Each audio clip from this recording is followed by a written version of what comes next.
En cette année 2019, je souhaite à notre société et à notre pays la prospérité, la justice, le renforcement du lien social, une juste croissance, l'ouverture et le sens du service.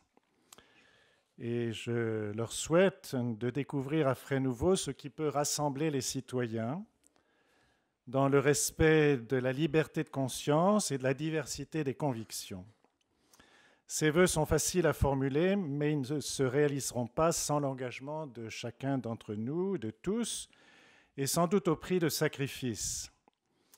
Les vœux que je vous présente aujourd'hui me donnent l'occasion de poser un regard sur la société dont je suis membre, comme le sont tous les chrétiens catholiques de notre pays.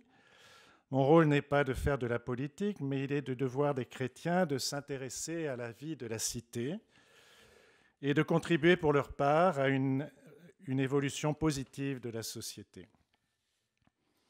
Je ne sortirai pas de scoop en disant que notre société est fortement fragilisée et qu'au-delà des motivations dispersées des Gilets jaunes, nous percevons un malaise profond qui relève d'une crise de confiance et d'une crise de sens. Les Français ne se sentent plus rejoints dans leurs préoccupations, en tout cas une bonne part, et certains se sentent manipulés, ils ne font plus confiance. Ils ne comprennent plus où on veut les mener. Dans mon message de Noël, j'ai évoqué ces théories du complot qui se répandent et sont l'expression pour moi d'une importante défiance. Et cette défiance fragilise les valeurs qui constituent le socle de la société. Derrière les mots, les réalités sont devenues très relatives. Qu'est-ce qui constitue aujourd'hui l'identité de la société française, faite d'une population de plus en plus diversifiée et pluriculturelle? Quels sont les liens qui unissent l'ensemble des citoyens? Quel est le sens de notre société française? Autrement dit, pourquoi la France existe-t-elle? Avons-nous une mission au milieu des autres peuples, au sein de l'Europe et dans le monde, ou bien sommes-nous appelés à disparaître dans une société mondialisée? Les Français ont-ils un avenir commun spécifique sans être exclusif? Il est difficile de répondre à ces questions. Il manque aujourd'hui une vision commune qui permette aux Français de se mobiliser pour un avenir meilleur en acceptant les sacrifices inhérents à toute mobilisation. Nous ne savons pas où nous allons et nous ne savons plus d'où nous venons. Alors, ayant fait des études d'histoire, je suis sensible à la question de l'histoire. Or, il me semble que connaître l'histoire est indispensable pour penser l'avenir. Nous avons perdu la mémoire et le sens de l'histoire, nous avons parfois oublié nos racines et notre culture s'en trouve fragilisée. Nous ne savons plus où trouver les ponts qui nous relient et les lieux qui nous rassemblent. L'effondrement du pont de Gênes l'été dernier est pour moi un triste symbole de la grande fragilité de ce qui nous relie les uns aux autres. Les crises que nous traversons sont en quelque sorte une épreuve de vérité qu'il nous faut accepter avec courage et humilité. L'Église catholique en sait quelque chose. Alors il y a le procès à Lyon qui a dû se terminer ce soir. Mais depuis quelques années, elle a pris conscience d'un mal qui la ronge et elle a décidé de faire un travail de vérité concernant les abus sexuels commis par certains de ses ministres ordonnés. Abus évidemment en totale contradiction avec la bonne nouvelle que l'Église est chargée d'annoncer. Elle doit accepter ce travail de purification nécessaire pour retrouver sa crédibilité. Mais d'une manière plus générale, pour l'Église, nous sommes en période de refondation. Peut-être avons-nous pris un peu d'avance sur notre société. Il semble que la société soit aussi appelée à poser un diagnostic sérieux sur les causes profondes de son mal-être. D'où vient l'éclatement du tissu social? D'où vient la défiance? Pourquoi tant de fausses nouvelles et de mensonges qui sont les signes d'une manipulation de l'opinion? Sans reconnaissance des erreurs passées et présentes, sans remise en cause de certains dogmes arbitraires, déconnectés du réel et imposés à la société, souvent pour satisfaire des intérêts particuliers, il sera difficile d'envisager un avenir. Comment, dans ce contexte, travailler à reposer des fondements sains et solides pour la consolidation de notre société et pour rendre possible son avenir? La proposition d'un débat est certainement une bonne chose. à condition qu'elle ne soit pas la seule accumulation de revendications intéressées ou une occasion de noyer les vraies attentes dans des promesses démagogiques qui ne résoudront rien. Va-t-on écouter les Français pour leur proposer une vision d'avenir dans laquelle ils se reconnaîtront et pour laquelle ils se mobiliseront ? Les premiers défis de l'année 2019 et de celles qui suivront sont sans doute de redonner une vision à notre société, puis de poser de nouvelles fondations et de reconstruire les ponts effondrés. Or, proposer une vision de la société présuppose d'avoir une connaissance la plus ajustée possible de la personne humaine. Une juste vision de l'homme comme être sociable est nécessaire à la construction d'une société harmonieuse. J'ai déjà eu l'occasion de m'exprimer sur la centralité de la personne humaine, sur sa dignité inviolable. Il est clair pour moi que notre société est fragilisée, entre autres raisons, par un déficit anthropologique important. Quand l'homme ne sait plus qui il ignore comment vivre et agir de manière pleinement humaine. La conception individualiste de l'être humain qui s'impose aujourd'hui conduit à une impasse. J'ai déjà eu l'occasion d'y faire allusion l'année dernière. En effet, je pense que l'individu ne s'inscrit dans une société que par obligation ou par utilité. Il lutte pour ses droits, mais ignore ou relativise ses devoirs. Ses relations sont souvent intéressées et deviendront vite des rapports de force.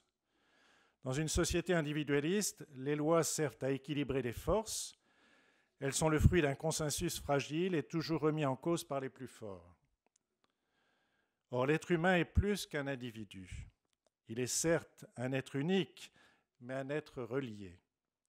Une caractéristique fondamentale de la personne humaine est sa dimension relationnelle. L'homme ne peut croître et s'épanouir que dans des relations interpersonnelles désintéressées, c'est-à-dire dans les relations de confiance. Comment, aujourd'hui, prenons-nous en compte la dimension relationnelle de la personne ? Comment cultiver la confiance ? Comment tenir compte de l'inscription de la personne dans une communauté humaine, dans un réseau de relations ? La cellule de base d'une société n'est pas l'individu, mais des personnes en relation, comme la famille ou toute véritable communion de personnes. Quel soutien aux familles, aux corps intermédiaires, aux associations, aux communautés humaines réunies par la proximité ou autour d'un projet ? Comment mettre en œuvre le principe de subsidiarité qui repose sur la confiance ? Parler de relations, c'est rappeler la nécessité du dialogue. Dans le texte de septembre 2016 du Conseil permanent de la Conférence des évêques de France, intitulé « Dans un monde qui change, retrouver le sens du politique », les évêques pointaient déjà le déficit de dialogue dans notre société. On ne sait plus s'écouter ni se parler. C'est vrai malheureusement dans beaucoup de familles et dans la société. Les idées se confrontent sans vrai débat. Il est difficile de faire entendre une opinion qui ne va pas dans le sens des idées à la mode. Or, le manque de dialogue, nous le savons, conduit à la confrontation violente. Un autre aspect fondamental, me semble-t-il, de l'être humain est sa double dimension corporelle et spirituelle, indissociablement unie, au moins jusqu'à la mort. Or, la culture actuelle a un rapport au corps très ambigu. Il ne serait qu'un objet utilisable, parfois idolâtré, souvent méprisé. L'être humain est réduit à un cerveau et une volonté toute puissante qui domine la matière et tout ce que l'intelligence et la volonté sont capables de maîtriser. On serait d'autant plus humain que l'on serait intellectuellement puissant. Dans cette logique, le corps n'est plus qu'un support accessoire dont l'être humain pourrait disposer selon ses désirs. C'est pourquoi la science et le marché s'en emparent avec avidité. Pensons aux rêves dangereux du transhumanisme, laissant entrevoir des surhommes qui seront des intelligences brillantes, fixées sur des supports matériels changeables et transformables. Pensons aussi au corps des femmes louées dans le cadre de la GPA. Réduire le corps à un objet utile et jetable conduit à une logique de déshumanisation. L'histoire nous l'a enseigné. Le corps est la personne. Le visage n'est pas un masque neutre. Il exprime l'unicité de la personne.